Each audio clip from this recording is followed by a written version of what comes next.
ایک دن حضرت بابا فرید گنج شکر درخت کے نیچے اپنے ساتھیوں اور مریدوں سے محو گفتگو تھے کہ ایک ہندو عورت اپنے سر پر دودھ کا برتن رکھے ہوئے ادھر آ نکلی۔ حضرت بابا فرید نے رسم درویشی کے مطابق اس بت پرست عورت کی خیر و عافیت دریافت کی۔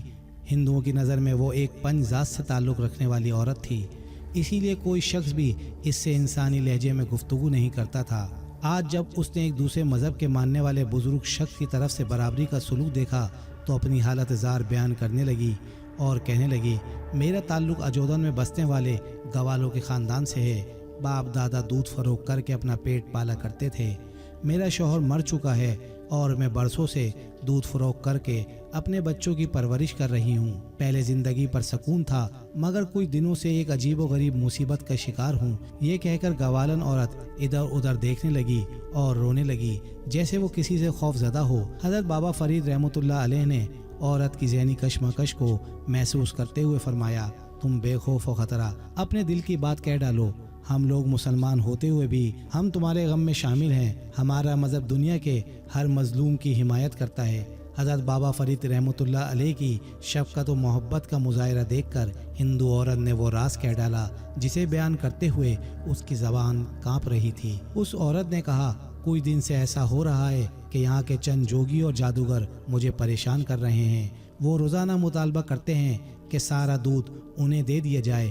کچھ دن تک تو میں نے ایسا ہی کیا، مگر جب اس سے دودھ کی قیمت طلب کی تو جوگیوں نے بڑی بے رحمی سے جواب دیا کہ وہ لوگ جو چیز خریدتے ہیں اس کی قیمت ادا نہیں کرتے۔ میں نے آئندہ دودھ دینے سے انکار کیا تو وہ لوگ بد دعا دینے لگے کہ اگر ہمیں دودھ نہیں دے گی تو تیرا دودھ اس قابل ہی نہیں رہے گا کہ کوئی دوسرا خرید سکے۔ میں نے جادوگروں کی اس دھمکی کو کوئی اہمیت نہیں دی اور واپس چلی آئی۔ پھر جب دوسرے دن دودھ فروخت کرنے گاؤں گئیں تو میری حیرت کی انتہا نہ رہی۔ دودھ کے تمام برتن کیڑوں سے بھرے ہوئے تھے۔ میں نے اسے اتفاق سمجھا، مگر دوسرے دن بھی یہی واقعہ پیش آیا۔ مجبور ہو کر میں دوبارہ ان جوگیوں کے پاس گئی اور ان سے رو رو کر التجا کی کہ نیز دودھ کا وہ حصہ وہ لے لیں اور باقی میرے بچوں کے لیے چھوڑ دیں، مگر ان ظالموں پر میری کوئی گریہ وزاری کا اثر نہیں ہوا۔ پھر ایک دن ان جادوگروں کے چیلے میرے گھر آئے اور بڑے صفاقانہ انداز میں کہنے لگے، گرو کا حکم ہے کہ اگر تو ہمیں دودھ فراہم نہیں کرے گی تو پہلے تیرے سارے جانور مر جائیں گے، پھر ہم تیرے بچوں کو اپنے قہر و غضب کا نشانہ بنائیں گے۔ تو جن بچوں کی خاطر در بدر بھٹکتی ہے وہ کچھ دن بعد اس دنیا میں نہیں رہیں گے۔ آخر بچوں کی محبت نے مجھے مجبور کر دیا۔ میں کئی ماہ سے ان ظالموں کو دودھ فراہم کر رہی ہوں اور گاؤں والوں سے قرض لے کر اپنی زندگی کے دن پورے کر رہی ہوں۔ یہ کہہ کر دودھ فروش عورت اپنے دامن سے آنسو خشک کرنے لگی۔ حضرت بابا فرید رحمۃ اللہ علیہ نے ایک مظلوم عورت کے دکھوں کی داستان سن کر فرمایا، صبر کرو، تمہاری مصیبت کے دن گزرنے ہی والے ہیں۔ اچانک دودھ فروش عورت گھبراتے ہوئے لہجے میں کہنے لگی، میری تو جس طرح گزر جائے گی، مگر تم لوگ بہت شریف ہو۔ آج تمہیں ان درختوں کے نیچے دیکھا تو میں چلی آئی۔ میری طرح تم لوگ بھی غریب ہو۔ میں تمہیں یہ بتانے آئی تھی کہ کہیں وہ ظالم جادوگر ادھر کا رخ نہ کریں اور پھر تم ان کی جفاکاریوں کا نشانہ نہ بن جاؤ۔ عورت کی سادہ دلی قابل دید تھی۔ وہ اپنی پریشانیوں کو بھول کر درویشوں کو جادوگروں کے ممکنہ اقدام سے بچانے آئی تھی۔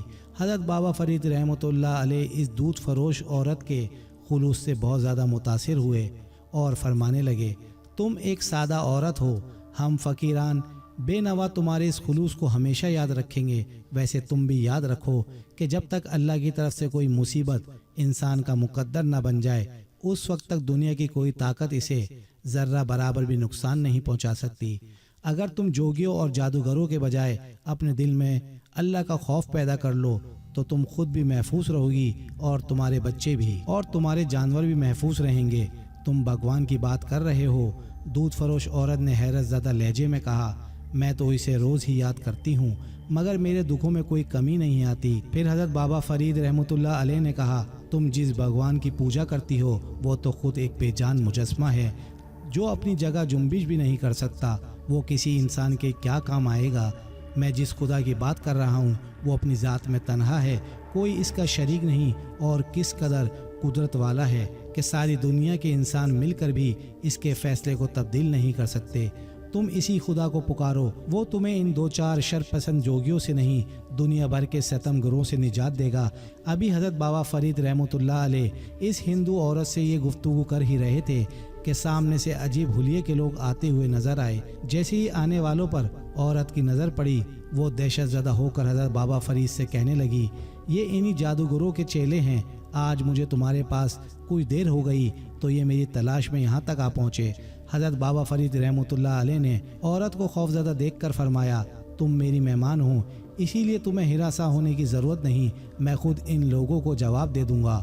جادوگروں کے چیلوں نے آتے ہی غیظ و غضب کا مظاہرہ کیا اور قہرناک لہجے میں عورت سے کہنے لگے، تم یہاں آرام سے بیٹھی باتیں کر رہی ہو اور گرو جی دودھ کا انتظار کر رہے ہیں، آج تیری خیر نہیں۔ اس دن تو میں نے اسے روک لیا تھا۔ پھر حضرت بابا فرید رحمۃ اللہ علیہ نے جوگیوں سے مخاطب کرتے ہوئے فرمایا، ایک مدد خدا کے الفاظ کی گونج باقی تھی کہ جوگیوں پہ سکتہ طاری ہو گیا اور وہ اس طرح سے زمین پر بیٹھ گئے جیسے کسی غیبی ہاتھ نے انہیں زنجیریں پہنا دی ہوں۔ کچھ دیر بعد جوگیوں کی دوسری ٹولی آئی۔ حضرت بابا فرید نے ان سے بھی وہی فرمایا، بیٹھ جاؤ، اور وہ بھی سر جھکا کر بیٹھ گئے۔ الغرض گرو نے اپنے تمام چیلوں کو بھیجا، وہ سب کے سب اسی طرح بابا فرید رحمۃ اللہ علیہ کے سامنے سر جھکا کر بیٹھ گئے جیسے انہیں کسی طاقتور مقناطیس نے جکڑ لیا ہو۔ آخر میں جوگیوں کا گرو اپنے چیلوں کو ڈھونڈتا ہوا ادھر آ نکلا۔ تم لوگ یہاں کیا کر رہے ہو؟ گرو نے غضبناک ہو کر اپنے شاگردوں کی طرف دیکھا۔ حضرت بابا فرید رحمۃ اللہ علیہ نے کہا، میں نے انہیں قید کر لی ہے، اب یہ کہیں نہیں جا سکتے۔ گرو نے فرمایا، کون ہے اس دنیا میں جو میرے چیلوں کو قید کر سکے؟ گرو نے انتہائی غرور و تکبر کا مظاہرہ کرتے ہوئے کہا اور پھر بلند آواز میں اپنے منتر پڑھنے لگا۔ حضرت بابا فرید رحمۃ اللہ علیہ نے فرمایا، اب تیرا کوئی منتر نہیں چلے گا۔ حضرت بابا فرید نے فرمایا، کفر کے دن پورے ہو چکے۔ گرو پر ہذیانی کیفیت طاری ہو گئی، وہ چیخ چیخ کر منتر پڑھنے لگا، بدی کی تمام طاقتوں کو پکارتا رہا مگر آج کوئی اس کا مددگار نہیں تھا۔ آخر گرو نے حضرت بابا فرید رحمۃ اللہ علیہ کے قدموں پر سر رکھ دیا اور اپنے چیلوں کی رہائی کے لیے التجا کرنے لگا۔ حضرت بابا فرید رحمۃ اللہ علیہ نے فرمایا، تیرے شاگردوں کو صرف ایک شرط پر رہائی مل سکتی ہے کہ تو انہیں یہاں سے دور لے جا۔ حضرت بابا فرید نے پرجلال لہجے میں فرمایا، اگر آئندہ تو نے مخلوق خدا کو تنگ کیا تو پھر تجھ پر خدا کی زمین تنگ ہو جائے گی۔ گرو بہت دیر تک حضرت بابا فرید رحمۃ اللہ علیہ سے معافی مانگتا رہا اور پھر اپنے چیلوں کو لے کر اجودن کی حدود سے نکل گیا۔ گرو کے جانے کے بعد حضرت بابا فرید رحمۃ اللہ علیہ اسی جگہ پر اقامت گزر ہو گئے اور پورا قصبہ آپ کی اس کرامات کے شور سے گونج اٹھا۔ نتیجتاً سینکڑوں بت پرست حلقہ اسلام میں داخل ہو گئے۔ اجودن میں یہ آپ رحمۃ اللہ علیہ کی پہلی روحانی فتح تھی۔ حوالہ سیرت حضرت بابا فرید گنج شکر۔ دوستو چینل کو سبسکرائب کریں، ویڈیو کو زیادہ سے زیادہ شیئر کریں۔ جزاک اللہ۔